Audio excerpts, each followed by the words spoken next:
Hello மக்களே, இன்றைக்கி வீடியோவில் என்ன பார்க்க போகிறோம்னா பீக்கங்காய் கூட்டு தான் பார்க்க போகிறோம். அது எப்படி செய்யுதுன்னு பார்த்துக்கலாம் வாங்க. அரை கப்பு பாசிப்பருப்பு எடுத்துருக்கிறேன். இதை நல்லா கழுவிட்டு நம்ம வேக வச்சுக்கலாம். இப்போ கொஞ்சமாக தண்ணி சேர்த்து நம்ம பருப்பை வேக வச்சு எடுத்துக்கலாம். பருப்பு வேகிறதுக்கு ஒரு ஸ்பூன் எண்ணெய் சேர்த்துக்கலாம்.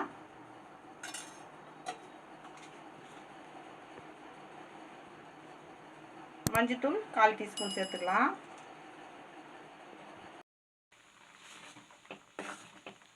இப்போ இது நல்லா முக்கால்வாசி வெந்துடுச்சு. இப்போ நம்ம காய் சேர்த்துக்கலாம்.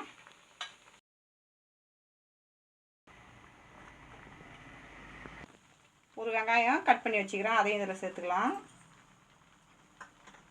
ஒரு தக்காளி கட் பண்ணி வச்சுக்கிறேன், அதையும் இதில் சேர்த்துக்கலாம். இப்போ இதை நல்லா கிளறி விட்டுக்குங்க. இப்படியாக கட் பண்ணி வச்சுக்கிறேன் பீக்கங்காயை சேர்த்து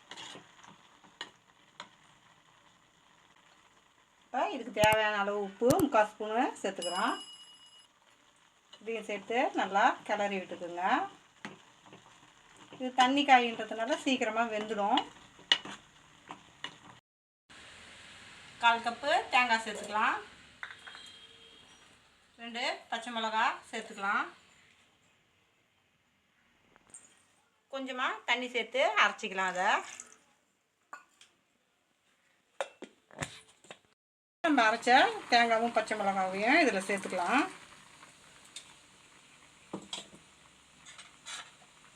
நல்லா கிளறி விட்டுக்கலாம். நம்ம இது சாதத்தில் கூட தொட்டு சாப்பிட்டுக்கலாம் பிசைஞ்சு.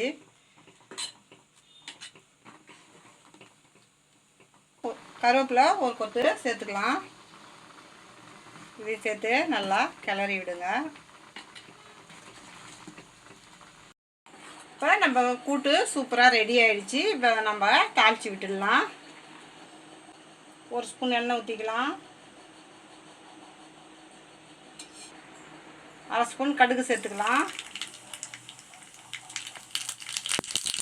ஜீரகம் 1/4 ஸ்பூன் சேர்த்துக்கலாம். 2 மிளகாவை காஞ்ச மிளகாய் கிள்ளி வச்சுக்கிறேன், அதையும் இதில் சேர்த்துக்கலாம்.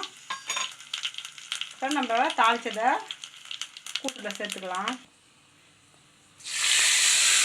நம்மளுடைய பீக்கங்காய் கூட்டு சூப்பராக ரெடி ஆகிடுச்சு. இந்த வீடியோ பிடிச்சிருந்தா லைக் பண்ணுங்கள், ஷேர் பண்ணுங்கள், கமெண்ட் பண்ணுங்கள். மறக்காம நம்ம சேனலை சப்ஸ்கிரைப் பண்ணிட்டு பக்கத்தில் இருக்க பெல் ஐக்கான் கிளிக் பண்ணி ஆளுன்னு கொடுத்துருங்க. தேங்க்ஸ் ஃபார் வாட்சிங்.